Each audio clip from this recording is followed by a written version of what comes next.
Hello friends, मिली tutorials channel में आपका स्वागत है। मैं हूँ मिली।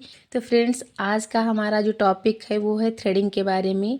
थ्रेडिंग करने से पहले और थ्रेडिंग करने के बाद हमें कौन कौन सी सावधानियाँ रखनी चाहिए। बहुत सारे लोगों के कमेंट आते हैं कि थ्रेडिंग करने से स्किन रेड हो गई है, दाने निकल आए हैं या जलन हो रही है। इस तरीके की बहुत सारी समस्याएं हो जाती हैं थ्रेडिंग करने के बाद। तो क्या क्या सावधानियाँ आपको पहले रखनी चाहिए और क्या क्या आपको बाद में रखनी चाहिए, सारी चीज़ें मैं आपको डिटेल में आज बताने वाली हूँ। तो सबसे पहले मैंने यहाँ पे थ्रेडिंग करने के लिए जिन चीज़ों की ज़रूरत होती है मैंने सारी चीज़ें ले ली हैं। और सबसे पहले जो हमें सावधानी रखनी होती है थ्रेडिंग करने से पहले, तो जो भी हमारा कस्टमर आता है, जैसे कि थ्रेडिंग के लिए जो कस्टमर आता है तो उसके लिए सबसे पहले हमारे पास एक अच्छी चेयर होनी चाहिए, जिससे कि हम कस्टमर को अच्छे से बिठा के रिलैक्स होकर कस्टमर बैठे तब हम उसकी थ्रेडिंग करें। तो ये एक सावधानी आपको रखनी है, आपके पास एक अच्छी चेयर होनी चाहिए। और फिर आपको क्या ध्यान रखना है कि जब कस्टमर बाहर से आता है तो उसकी स्किन पे धूल मिट्टी वगैरह होती है या क्रीम वगैरह मेकअप होता है, तो आपको उसके फेस को क्लीन कर लेना है, क्योंकि जब क्रीम वगैरह फेस पे लगी होगी तो अच्छे से धागा नहीं चलेगा और बाल वगैरह धागे में नहीं फंसेंगे। इसलिए आपको फेस को अच्छे से क्लीन कर लेना है। और जब भी आप थ्रेडिंग करना शुरू करें तो सबसे पहले आपको अच्छे से आईब्रो पे पाउडर लगाना है। आईब्रो को क्लीन करके आपको आईब्रो पे पाउडर लगाना। पाउडर लगाने से जो भी बाल होते हैं आसानी से धागे में फंसते हैं और दर्द भी कम होता है। तो आपको पाउडर लगाना है। और अगर आप बिना पाउडर लगाए थ्रेडिंग करना शुरू कर देती हैं तो बाल भी आसानी से धागे में नहीं फंसेंगे और थ्रेडिंग करने में दर्द भी बहुत ज़्यादा होगा और जलन वगैरह भी हो सकती है। इसलिए आपको सबसे पहले इसका ध्यान रखना है। जब भी आप कस्टमर की थ्रेडिंग करना शुरू करें तो आपको अच्छे से स्किन को टाइट करने को कहना है। जैसे कि ऊपर की जो आप आईब्रो पकड़ने को कहेंगी तो आईब्रो के ऊपर की जो स्किन होती है उसको ऊपर की तरफ टाइट रखना है और नीचे की स्किन जो होती है आपको नीचे की तरफ अच्छे से टाइट रखना है, खींच के पकड़ने को कहना है। अगर आप स्किन अच्छे से खींच के पकड़ने को नहीं कहेंगी तो जो स्किन होती है वो धागे में फंस के निकल सकती है, कट वगैरह लग सकता है और इस तरीके से आपको बहुत सारी प्रॉब्लम हो सकती है। इसीलिए आप थ्रेडिंग करने से पहले ही अच्छे से कस्टमर को समझा दें कि इस तरीके से आपको स्किन को टाइट खींचना है, तभी आप आईब्रो करना शुरू करें। और आपको क्या ध्यान रखना है, आपको हमेशा थ्रेडिंग कॉटन धागा से ही करनी होती है। ऑर्गेनिक कॉटन धागा 40 नंबर ग्रीन कलर, इसी धागे का आपको यूज़ करना होता है थ्रेडिंग करने के लिए।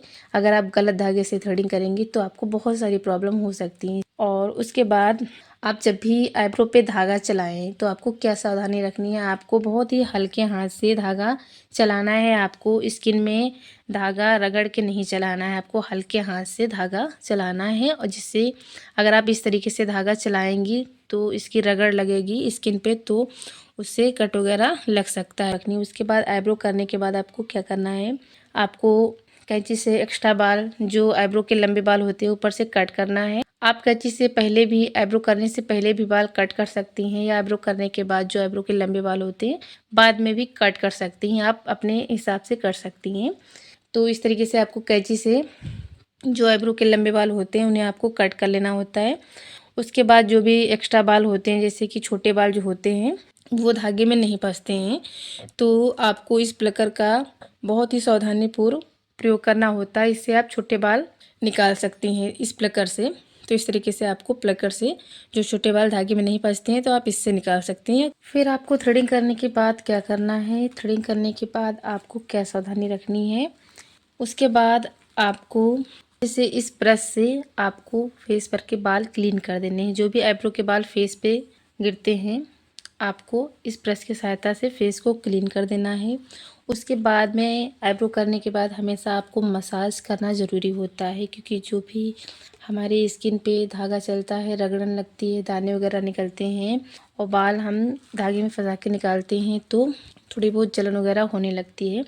उसके बाद हम जब मसाज करते हैं तो बहुत ही ज़्यादा रिलैक्स मिलता है। तो आप मसाज के लिए एलोवेरा जेल या स्टेजन लोशन या गुलाब जल कॉटन से या कोई भी मसाज क्रीम का यूज़ कर सकती हैं। आपको 2-3 मिनट अच्छे से आईब्रो पे, फोरहेड या अपर लिप पे जहाँ भी आप थ्रेडिंग करें आपको मसाज करना होता है। इससे आपको रिलैक्स मिलता है और जो भी रेडनेस वगैरह थोड़ी बहुत होती है थ्रेडिंग करने से तो वो ठीक हो जाती है। आपको क्या करना है कि आपको थ्रेडिंग कराने के बाद बार बार आपको अपनी स्किन पे हाथ नहीं लगाना है। जैसे कि कभी कभी क्या होता है, बहुत सारी लड़कियां थ्रेडिंग कराती हैं, उसके बाद बार बार अपनी थ्रेडिंग हाथ लगा के छूती हैं। तो इस तरीके से आपको बार बार अपनी स्किन में हाथ नहीं लगाना है। इस तरीके से आपकी स्किन में जलन होने लगेगी और खुजली वगैरह होने लगती है। तो अगर आपके थ्रेडिंग कराने पे खुजली वगैरह होती है तो आपको बार बार खुजली भी नहीं करना है। आप अच्छे से मसाज स्टेजन लोशन लगा सकती हैं, मसाज कर सकती हैं, धीरे धीरे आपको आराम मिल जाएगा। और थ्रेडिंग करने के बाद आपको सावधानी रखनी है कि आपको धूप में नहीं निकलना है, क्योंकि धूप में आप निकलेंगी तो आपकी स्किन पे रेडनेस वगैरह या जलन वगैरह, दाने वगैरह हो सकते हैं, इसलिए धूप का बचाव आपको करना है। और थ्रेडिंग कराने के बाद आप ब्लीच का यूज नहीं कर सकती हैं, क्योंकि जो बाल हम धागे में फंसा के निकालते हैं तो वहाँ पे रोम छिद्र खुले रह जाते हैं। उसके बाद अगर आप ब्लीच वगैरह का यूज़ करेंगी तो बहुत सारी प्रॉब्लम हो सकती है, इसीलिए कभी भी आप थ्रेडिंग कराने के बाद ब्लीच का यूज़ ना करें। तो इस तरीके से आपको सारी सावधानी रखनी होती हैं। और आप अच्छी क्वालिटी का लोशन यूज़ करें, अच्छी क्वालिटी का आपको धागा यूज़ करना है। और जब भी आप धागा चलाएं तो बहुत ही हल्के हाथ से आपको चलाना है। इसी तरीके से अगर ये सारी चीज़ें आप ध्यान में रख के थ्रेडिंग करती हैं तो आपको किसी भी प्रकार की कोई भी प्रॉब्लम नहीं होगी थ्रेडिंग करने में, ना तो थ्रेडिंग करने से पहले और ना ही थ्रेडिंग करने के बाद आपको नहीं होगी। तो फ्रेंड्स, आज की क्लास में मैंने आपको इतना ही बताया डिटेल में। और ये थ्रेडिंग करने के लिए सारी चीज़ें हैं जिसका मैंने डिटेल वीडियो भी बनाया है, तो वहाँ से आप सीखते रहिए। और आपको स्टेप बाय स्टेप सारी क्लासें मेरे चैनल पे मिलती रहेंगी। तो इसी तरह मेरे साथ आप बने रहिए, अपना प्यार और सपोर्ट इसी प्रकार बनाए रखिए। तो मिलती हूँ एक नई क्लास में, तब तक के लिए थैंक यू।